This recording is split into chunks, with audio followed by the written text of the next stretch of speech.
And now, a reading. Martin's apartment, kitchen. Martin is attempting to cook, surrounded by smoke and burnt food. Gina enters, coughing. Martin, what in the world is that smell? Did you set off the smoke alarm again? Relax, Gina. It's just a little culinary experiment. I'm trying to impress you with my famous Payne's pineapple surprise. Yeah. Surprise is right. Looks like a pineapple had a fight with a bonfire. You know it's supposed to caramelize. You know sweet and smoky. Like a sunset? A sunset? A burning building, maybe. You just don't appreciate fine cuisine, Gina. This is gourmet. Gourmet?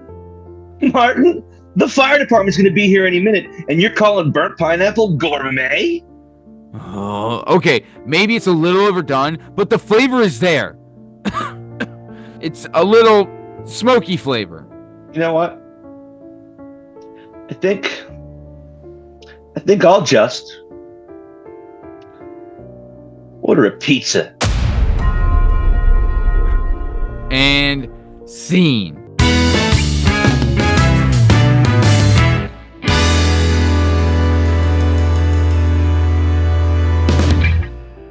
Woo! That's another way to start off the Retorted Show, brought to you by the Working Perspectives Podcast. I'm Matt Lavelle, he's Burn Podcasty, and this is a way to get it going. Burn, would you like a nice, fun, amazing fun fact? Great job, by the way, being Gina, but would you like a fun, amazing fun fact? Hey, right back at you, Matty. Great Martin. Ready to get the blood flowing? I would love to follow that up with an amazing fun fact. Okay, Burn. Let me ask you about a guy. His name's Mel Brooks. You know him? You heard of him? Heard of him. Funny fella, huh? Funny fella. Barrel laughs, they would say. He created a show called The Producers. Ever heard of it? I have indeed. Well, here's a little fun fact about the show The Producers. So, Mel Brooks' iconic comedic masterpiece, The Producers, didn't always carry that straightforward title. Initially, Brooks, known for his penchant for provocative humor, considered the title Springtime for Hitler. This title directly referenced the show within a show that forms a central plot of the film and subsequently Broadway musical. Deliberately awful, offensive musical designed to flop, the title captured the audacious and satirical nature of the story, which revolves around two theatrical producers who scheme to make money by producing a guaranteed failure. However, the title, Springtime for Hitler, was deemed too controversial and potentially offensive to a broad audience, even in the context of satire. Brooks, recognizing the potential for a widespread backlash and the need for a title that wouldn't overshadow the comedic brilliance of the work, ultimately opted for a more neutral and descriptive title, The Producers. This allowed the film and later the musical to reach a wider audience while still retaining the core satirical elements that made it so unique and memorable. Apparently, the one of the real producers of the show, not in the called Mel Brooks, and after they did an original screening, and he was like, Mel, you can call it whatever you want. This is genius. You don't have to change the title. And he's like, dude, we're a week out. We got posters. We've got titles. We've got flyers. Everything's already been done, dude. It's The Producers. You missed the boat. But thank you. I am a genius, and I'm Mel Brooks. Playing now, dig you later. Burn, your thoughts. I mean, that's really funny because, yeah, the horrible show they create in the film is called Springtime for Hitler, which is funny that it could still be the main joke of the entire movie. But people are like, well, not the title. You can't title it that. You can't have. Come to think of it, I don't think I've seen the word Hitler in a title of any mainstream movie made in the last 60 years. So Taika Waititi did a movie. Jojo Rabbit was the title of the movie. Yeah. Oh, yeah. You're right. Man, I don't think so. If you had a movie where killing Hitler, it was called The Death of Hitler, that would work. But other than that, not really going to play. If anybody could have gotten away with it, it was Mel Brooks. So I feel like if Mel Brooks decided he wasn't going to go with it, then probably no one should try to pull it off either. Yeah, I'll tell you though, I miss those. I miss that era where you could be, you could have some grit, and you could say some funny shit that some people might find offensive. I miss it so much. There's But still people portions of it got out carried there. away. You just got to know where to look. Yeah. All right. Well, that was our first fun fact. Would you like another fun fact? Lay it on me, baby. All right, here we go. Andrew Jackson. You ever heard of him? Hmm. You know him? You love him? He's on my money. He is on your money. He's a hell of a man. Well, get a load of this, Bern. Andrew Jackson's reputation is intertwined with his frequent involvement in duels. That's right, a practice common among gentlemen of his era. His most famous duel in 1806 was with Charles Dickinson, stemmed from insults directed at Jackson's wife, Rachel. Despite sustaining a near fatal gunshot wound, Jackson returned fire and killed Dickinson. Apparently, he would have that slug logged in or lodged in him for the rest of his life. This event cemented Jackson's image as a man of fierce honor and formidable adversary. Jackson's dueling reflected the prevailing code of honor in the early 19th century South, where personal reputation was paramount. While estimates of his duels vary widely, it's clear that he engaged in numerous confrontations, often arising from perceived slights or challenges to his integrity. These encounters contributed to his old hickory persona, a symbol of toughness and unwavering resolve that resonated with his political supporters. Jackson's dueling history remains a controversial aspect of his legacy, highlighting the stark contrast between the values of his time and those of today. So I would love if dueling came back. That I'd would say be bring it great. back right now. Say bring it back right away. Right Let's away. clear out whether you're a Republican or a Democrat. Let's clear out all the cowards Yeah. from each side of the aisle, and we'll fill in the Yeah. list of people who know that they shoot their mouth off. They're going to have to pick up some steel to protect it. I'd Right. say bring dueling back right now. Couldn't agree Right. more. You aren't allowed to leave like bullshit random comment without being challenged to a duel and having to accept, or you are dubbed a coward for the rest of your life. Yeah, and then you might as well quit anyway because no one's going to Put vote your for you. money where your mouth is. Put your money where your mouth is. Couldn't agree more, man. God, I would love to survive a duel. I'll tell you that. I'd be way more into politics if there was dueling. If there was politicians out there dueling, I would have playing cards of them. That's how That's much I'd be into it. I'd be in a fantasy league. Yeah, yeah. Fantasy duels, I would be all about it. You kidding me? I would bring dueling back, start fantasy dueling league, get some playing cards, get the whole thing. I would be all if politicians were dueling still like Andrew Jackson, all in with everything I got. Collect them all. Yeah, that would rule. That would Would rule. rule. All right, Bern. Well, that was our second fun fact. We'd like to keep it moving, keep it on moving down the road. Let's keep it on pushing, Maddie. Well, Bern, it's now time to do some blind ranking. Do you think you could handle it? Ooh. We've really been going at each other these last couple of weeks. I feel like the game is afoot here. The We're game both is trying to afoot. outsmart the other one. I feel like I've got you set up pretty good for this one. Now, do you really, or are you just saying that so I make a crazy move early? Yeah. All Who right. knows? The game is the game, Bern. The I game love is it. the game. All right, Bern. Well, guess what? We'll be blind ranking today hated celebrities. Hated celebrities. Hated H- celebrities. hated by you, or like generally considered like pretty hated by the public? Generally considered pretty hated. Gotcha. Okay. Just All wanted right, to make you sure. ready? Because if it was just you, I would just wait till I would save one for Woody Allen, like the whole time. But Oh, number one. Number one. And I hope he's fucking listening, Woody. oh, he is. He's a fan of the show. Listening to the show. I cannot. It's just the way he talks. Ugh, it annoys the fucking dick off of me, Bern. And I got some dick on me, and it annoys it off of me.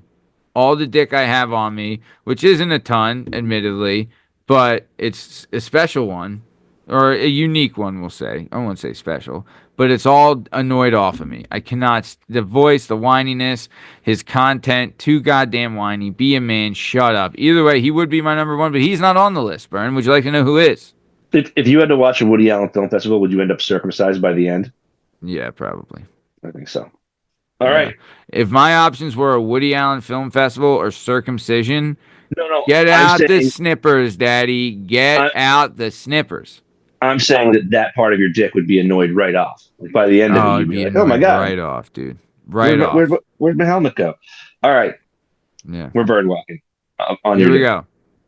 All right. Hated celebrities. We're ranking them. You ready? Okay. First one up, Logan Paul.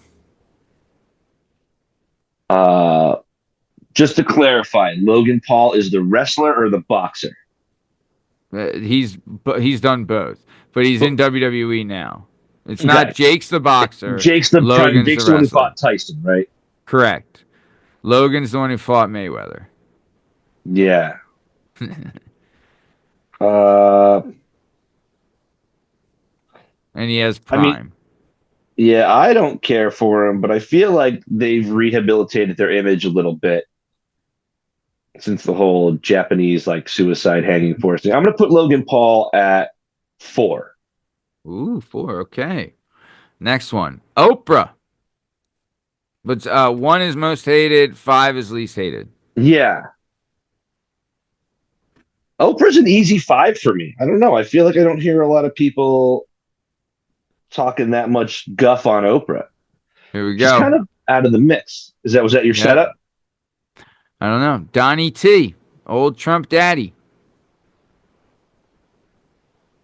I'll tell you, if you hate him, you hate him. If you love him, you love him. But if you Yeah. hate him, you hate him.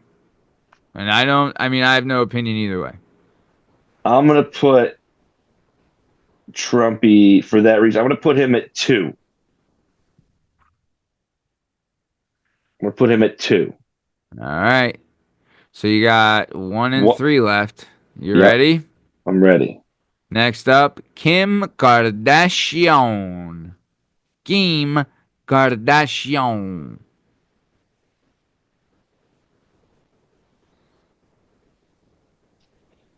I'm gonna put her at 3. I think a lot of people really dig the Kardashians. If they didn't, they wouldn't have so much goddamn money. All right. I'm gonna put her Well, at 3. do you have a guess as your number one? Who your number one is?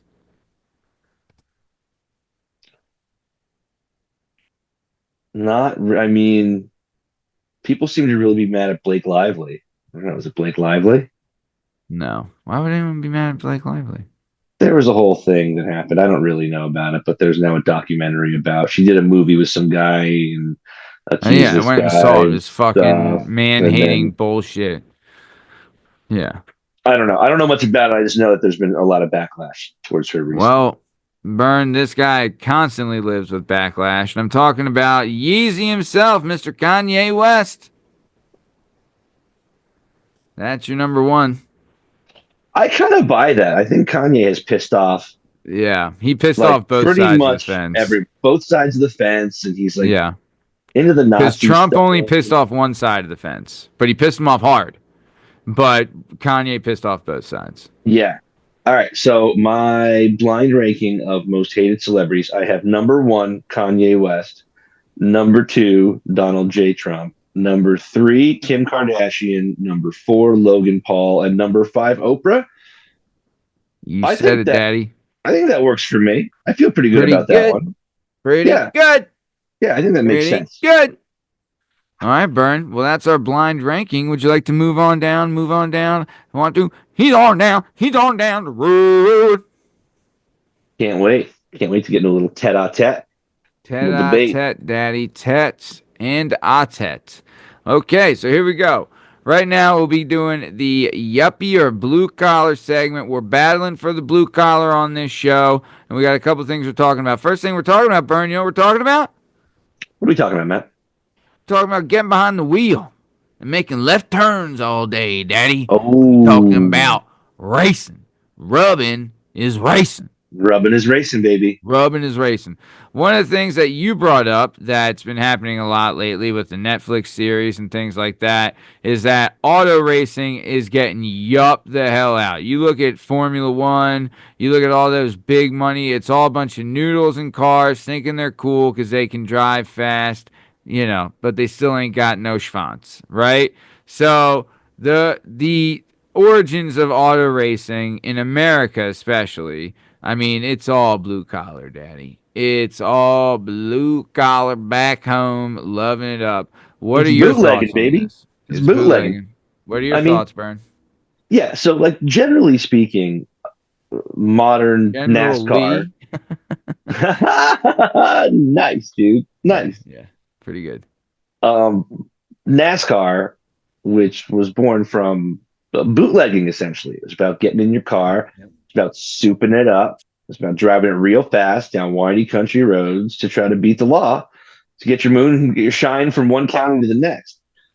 And I think that kind of blue collar spirit has always existed with NASCAR. yep, Now, I'm not a NASCAR guy. I don't have like a favorite driver or anything like that. I have been to a couple of races, and I will tell you that infield is about as blue collar as it gets. It's just people out there cutting off their t-shirt sleeves, yeah, hammering some beers, eating some yeah. burgers, having a How many day out in jean the shorts did sun. you see? All of them, all of the Yeah, jean shorts in the world are there, yeah. and just enjoying the good old U.S. of A. I think what we're seeing with this Formula One push, and I've seen some of the documentary, and it's cool, It's but great. it's so much. And not to say NASCAR is not all about pouring money into the cars, but this is like, in order to own a Formula One team, you have to essentially be like a Saudi sheik. Like all of Yeah. these teams are owned by princes and Hmm. billionaires and Hmm. multi-billion-dollar companies, and it comes down to it's nerding out racing, man.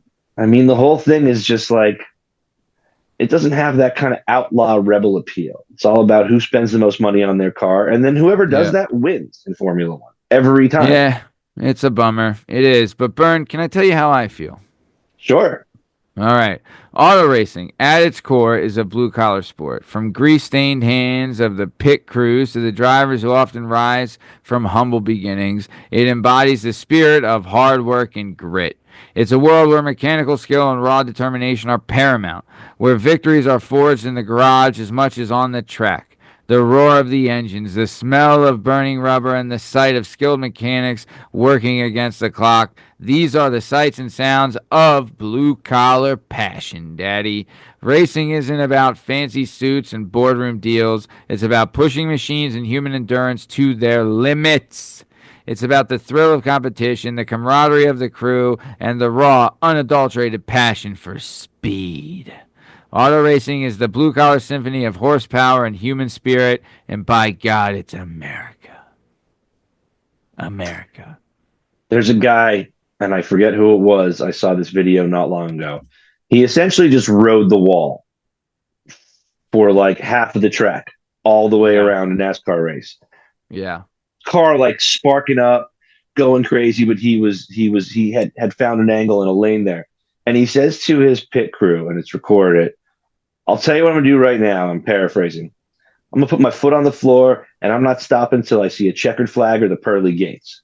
And like that's just a good old boy going like I'm gonna ride this straight to victory or straight to hell, and either way, it's fine for me. Rubbing is racing, Daddy. Rubbing Rubbing is is racing. racing. Golly, that's tough. I love that. I absolutely love that. Yeah. Yeah. Well, I would agree, Bern. Rubbing is racing. Rubbing is racing. Shout out, fan show, listener to the show. But would you like to keep it moving to our next debate? Let's keep it moving. The next debate we will be discussing if it is blue collar or yuppie. Yuppie? Shuppe. Chup, Shuppe? chupe, chupe, chupe, Shuppe? chupe. We're talking youth baseball, Daddy.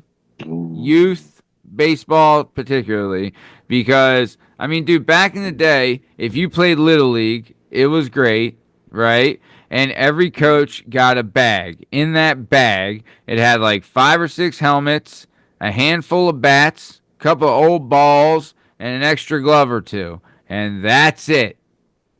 Maybe You some wore catcher's those gear. off, And that was it. yeah, and some the worst catcher's gear imaginable, completely broken down, right? And then they had, the worst polyester uniforms you could ever see, Oh, those you pants, dude. know? Those. Did you guys play with those gray pants? Oh yeah, Yeah, oh yeah, those gray polyesters are rough. rough, rough stuff. So here's my take, buddy. Youth baseball, with its dusty diamonds and worn out gloves, is a breeding ground for blue collar values. It's where kids learn the importance of teamwork, discipline, and showing up even when you don't feel like it. The scraped knees and dirt stained uniforms are badges of honor earned through hard work and determination.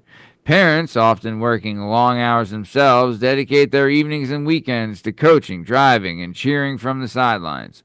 It's about community and neighbors banding together to support their kids. There's a raw, unpretentious spirit to youth baseball, a focus on fundamentals and a respect for the game. It's a reminder that success comes from consistent effort, a lesson as valuable on the field as it is in the working world. The crack of the bat, the cheer from the stands, it's the sound of the blue collar pride echoing through your neighborhood. Need I say one more thing, Byrne? You play ball like a girl. Blue collar, You daddy. son of a bitch.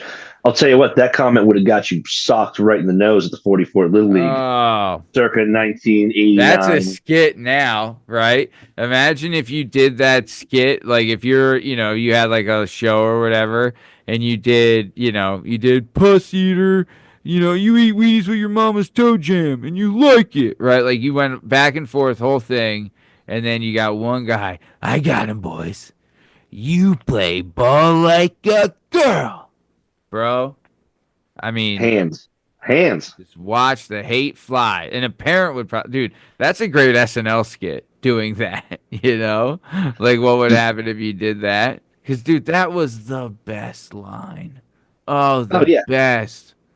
The best. And it's so won so many are it's true. There's no beating it. That was the cunt. That was cunt for kids. It You play was. ball like a girl. That The was play ball cunt like a for girl was kids. for kids. Oh, what a lovely thought.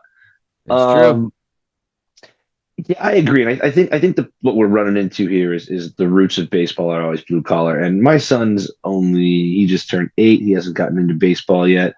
I was a dog shit baseball player. I don't particularly want to watch a bunch of 9-year-olds strike out over and over and over again because hitting a baseball is real hard. So I won't be totally brokenhearted if he doesn't get into it. Yeah. But I have a Yeah. lot of friends who have kids who are playing baseball. And now Yeah. And baseball's a they year love it. long sport. They love it, but it's a year long sport. It's travel baseball. And they're playing indoors in the fall and the winter. And they go to a hitting coach, when they're not playing baseball. And the bats are $400. And there's Ugh. 3 new bats that come out every year. And they're So, on a travel and team they're and on a all travel this. Yeah. squad. And it sounds like, again, and a lot of this has to do with money, really sucking the fun out of baseball. Yeah. Yeah. Really kind of stuff. Like I was a shit baseball player. I signed Yeah. up every year. I don't know why, because that's what you did. That's what you did in the Yeah. spring. Played baseball. Yeah. I like playing Played soccer in the ball. fall. Love playing hoops in the winter, and then I hated playing Played baseball in some the ball. spring. So I'd go sign up and play baseball all spring. I don't know why I did it. I I wasn't think when very we good. had your brother on the show, he told a story about a championship baseball game. My brother, yeah, Mike. probably, yeah, Yeah. probably. He was always Yeah, obviously playing. that guy's always winning He's something. always playing some kind of championship or another. Yeah, what a douche. But I think baseball should be something that even if you suck, you can get out there and run around in the summer and have fun with your friends. And I don't think that Yeah. opportunity happens much anymore. No. I think kids are getting No. scouted, when they're On it. 9. I'll tell you this, there's a bunch, I love seeing it. There's a group of kids in my neighborhood I always catch like playing baseball or basketball or like they're always outside doing something, right? And I love it. I love seeing it. I love everything about it. I'm like, boys, do your thing. Sometimes I'll watch like if older kids go by, it's like if those kids try messing with it, I'm gonna fucking go over there and lose my shit. I wish they Like would. let the boys play, you know? But it never happens. The older boys usually come over and help them out. But there's one kid in the neighborhood who I don't really know him, but I remember someone saying like, "Oh," I was like, why doesn't that kid jump in?" I was like, I never see that kid playing, and apparently it's one of those deals where the parents are like, "Nope, he's not allowed to do that.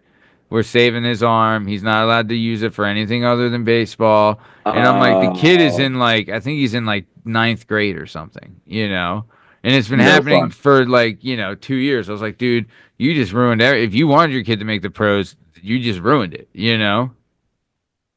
Yeah, I mean, he's not gonna care. He's gonna hate baseball. And he's gonna have no But, grit because he didn't survive any adversity or had no good at camaraderie or teamwork or anything like that. Like, well, not a chance. the other thing that's a little bit yuppie about this whole conversation is like specializing sports for kids that young. Like most sports doctors will tell you, the more diverse sports a kid plays, the more muscle groups he Yeah. works. Where now you see all these kids who play 1,000 AAU basketball games, and they're all blowing their ACL by their freshman year of college, and that's fine. You get a Yeah. surgery, you fix it, you're back in the year, or pitchers with Tommy Johns. Or the more Yeah. you specialize in these things, and you're only using the same muscle groups over and over and over again, I don't know, you're grinding that stuff down, and you're not giving Dude, yourself any but recovery time to go do something else. but also like the ability to play multiple sports. Like look at some of the like Patrick Mahomes, perfect example. Yeah. Russell Wilson, perfect example. Jalen Hurts, perfect example. They're all multi-sport athletes, and it shows. And they use the things they learned to achieve. But Burn, I think we've birdwalk enough. I think it's time to get back into another reading. And now, a reading. Scene: the Barone kitchen. Raymond is at the table picking at a plate of food. Marie is at the counter looking exasperated and hovering nearby. Raymond, eat your meatballs. They're getting cold. I'm not really hungry, Ma. Oh, so now you're not hungry after you complained all day about what we were having for dinner. It's just, I don't know. They taste different. Different? They're my recipe, the same recipe I've been using for 50 years. What is wrong with them?